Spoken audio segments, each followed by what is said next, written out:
Neon Demon is a very strange, unsettling, gorgeously colourful and eye-opening experience with a profound message about beauty and narcissism. Made by Nicolas Winding Refn, the director behind Drive, his previous films focused around men and violence. The Neon Demon would be different in that it involves and explores violence and viciousness in the point of view and context of a certain group of women.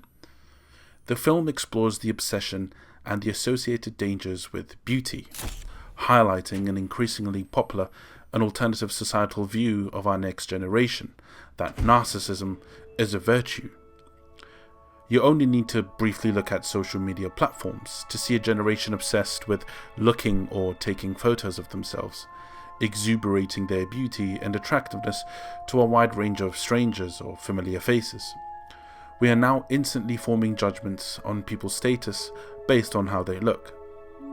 The Neon Demon is unsettling in a thought-provoking way in that it celebrates narcissism.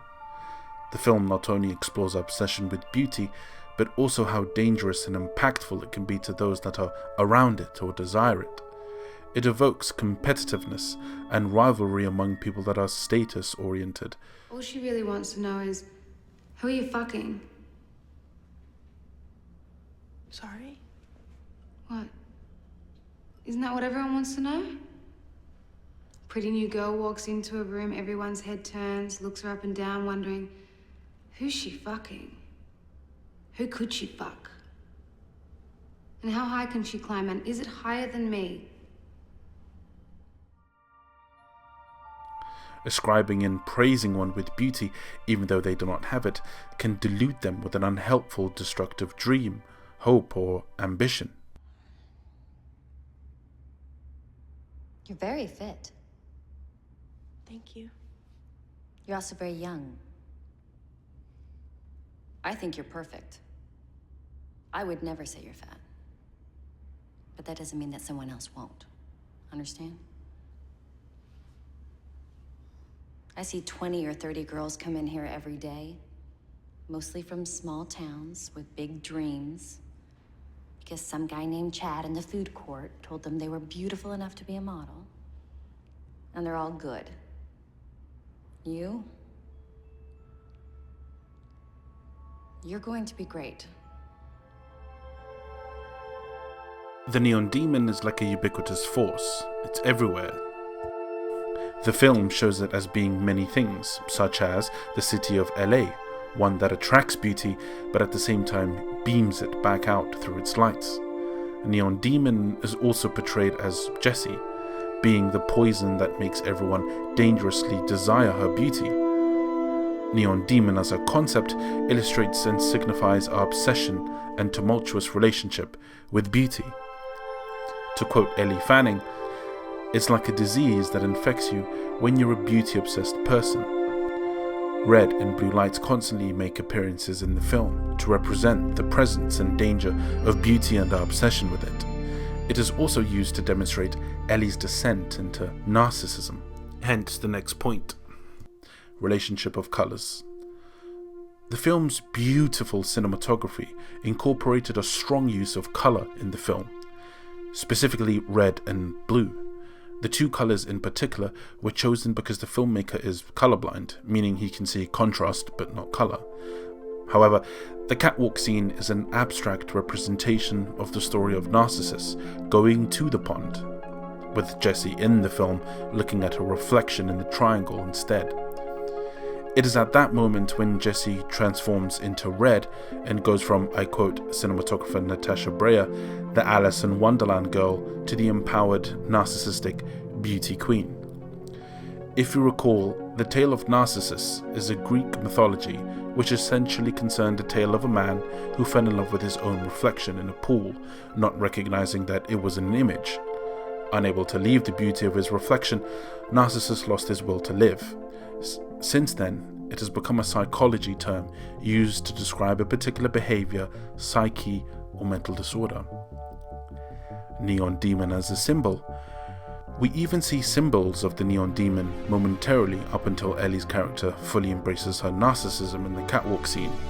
3 upside down triangles to partly represent vaginas. Hey, I did not come up with the imagery here, so this is what the director said himself, so honestly, I'm not weird. Look it up.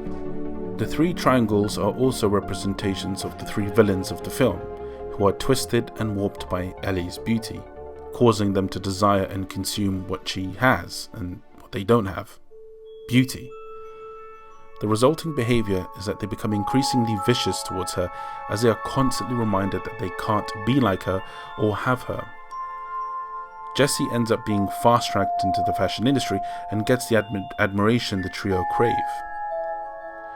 The 3 characters also represent more subtle things. I mean, Abby Lee is a representation of external beauty, one who is unquestioningly beautiful but old. A reminder and illustration of the temporality of beauty, something we humans can't help but face and endure. Bella is someone who tried to recreate beauty artificially, someone that equates the importance of plastic surgery to brushing one's teeth. Yeah, I mean, she's really vocal about her jealousy of Ellie as well, which I found pretty funny. The issue with Bella is that she isn't truly beautiful at all, as she has faked it by surgery. She tried to conjure beauty with falseness, hence why she's described as fine instead of beautiful in the scene in the diner. I went out for a film last week. Oh yeah? How'd it go? They said my face didn't match my voice. Oh, you can fix your face. No, don't do that. Why not?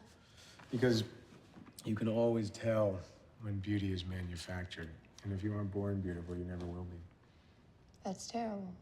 No, it's true. I don't think you can always tell.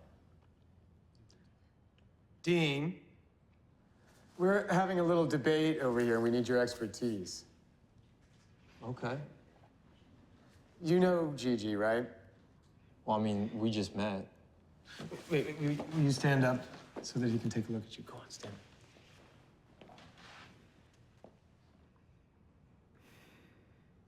Well? Well, what? What do you think? Do you think she's beautiful? I don't know, I mean...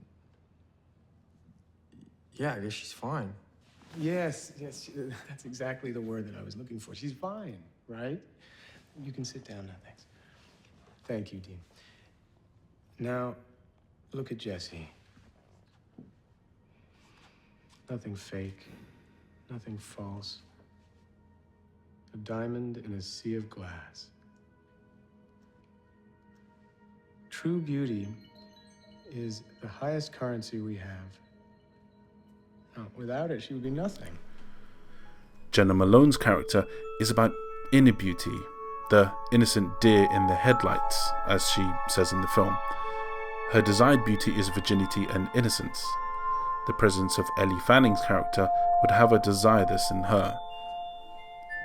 As far as the other characters goes, the film has male characters that are signifiers, representations, or examples of certain points the creator wanted to convey to the audience about beauty. Ellie's character's boyfriend represents the moral normalcy, the idea that beauty is not the only or highest currency we have as humans, and that the inner beauty is of paramount importance. Who is then sadly exposed as a hypocrite, as the story establishes that he would not have bothered with looking at Jessie's inner beauty or personality had she not been beautiful at first. I think you're wrong. Excuse me? I said I think you're wrong. Well, so you're gonna tell me that it's what's inside that counts? Yeah, that's exactly what I think. Well, I think that if she wasn't beautiful, you wouldn't have even stopped to look.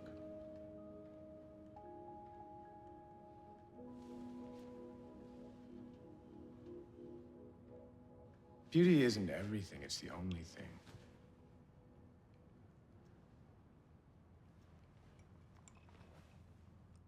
In our day and age where opportunities, love interests, and other people's wants and desires are affected by beauty, the film in a way gets us to reflect on this dynamic. Is narcissism something we should embrace and treat as a virtue? Nicolas Winding Refn believes we should. Is it a better way of coexisting? In the end of the film, Ellie was consumed by the three women who were warped into something that wasn't beautiful at all. They ended up consuming beauty, so to speak. Literally. Yuck. After Ellie embraces her narcissism, it is from that moment her mindset completely shifts and she looks down upon others. In an interview with Nicolas Winding Refn, he says, I quote, "Neon Demon is about beauty, which is written off by many people as being superficial. But generally people have a very complicated relationship to beauty because it's really about themselves, your own vanity, how you see yourself, narcissism." Ellie Fanning and I wanted to make a horror film for a teenage audience about a theme that for them is much more advanced than what we are used to, the older generation. You and I were brought up to think of narcissism as a taboo, something negative. My kids' generation, Ellie's generation, sees it as a virtue. That is so fascinating and complex. The meaning is so clear, but how crazy is it that this is the way it's moved? End quote. Whether we are heading into a more beauty-obsessed and narcissistic generation is something we ought to be aware about. Sometimes it might take a beautifully crafted film about beauty itself to show the potential dangers of it.